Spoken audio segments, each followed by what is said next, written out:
శ్రీశైలం ప్రాజెక్టులోకి భారీగా వరద నీరు చేరుతుంది. వరద ప్రవాహం పెరగడంతో అధికారులు 5 గేట్లు ఎత్తి దిగువకు నీటిని విడుదల. ఫోటోలు సెల్ఫీలు దిగుతూ సందడి. పెన్షన్ల పంపిణీలో నిర్లక్ష్యాన్ని విడనాడండి. పారిశుద్ధ లోపాలపై ప్రత్యేక దృష్టి సారించండి. జిల్లా కలెక్టర్ రాజకుమారి గనియా.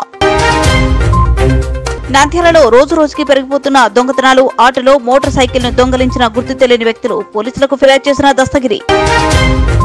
ఖండాంతరాలు దాటిన నంద్యాల శ్రీ జగజనని అమ్మవారి పూజలు. అమెరికా భక్తులు అమ్మవారికి పుట్టింటి పట్టుచీర సారె సమర్పణ. రాష్ట్ర మంత్రి ఎన్ఎండి ఫారూక్ ను కలిసిన సురేష్ గౌడ్, కృష్ణగౌడ్, తిమ్మయ్య గౌడ్ జిల్లా అధ్యక్షులు. శ్రీ మహానంది గ్రామ ప్రజలు ఘనంగా శ్రీ కామేశ్వరి అమ్మవారికి ఆషాఢ మాసపు పుట్టింటి పట్టుచీర సారె సమర్పణ. శ్రీశైలం ఆలయం బ్రహ్మరామ మల్లికార్జున స్వామి వారి దర్శనార్థం ఆగస్టు 1వ తేదీన ముఖ్యమంత్రి చంద్రబాబు నాయుడు అధికారుల ఏర్పాట్లు.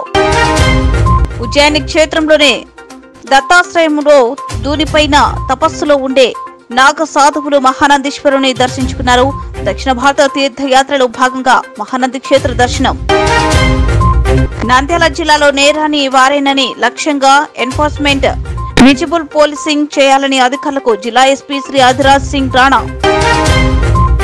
కర్నూలు జిల్లా సోనా మసూరి బియ్యం ఎగుమతికి చర్యలు తీసుకోవాలని పాణ్యం, ఉద్యాన పూల తోటలు, నర్సరీలకు కేంద్రం ప్రోత్సాహం ఇవ్వాలి. Nandyal MP doctor Byreddy Sabari.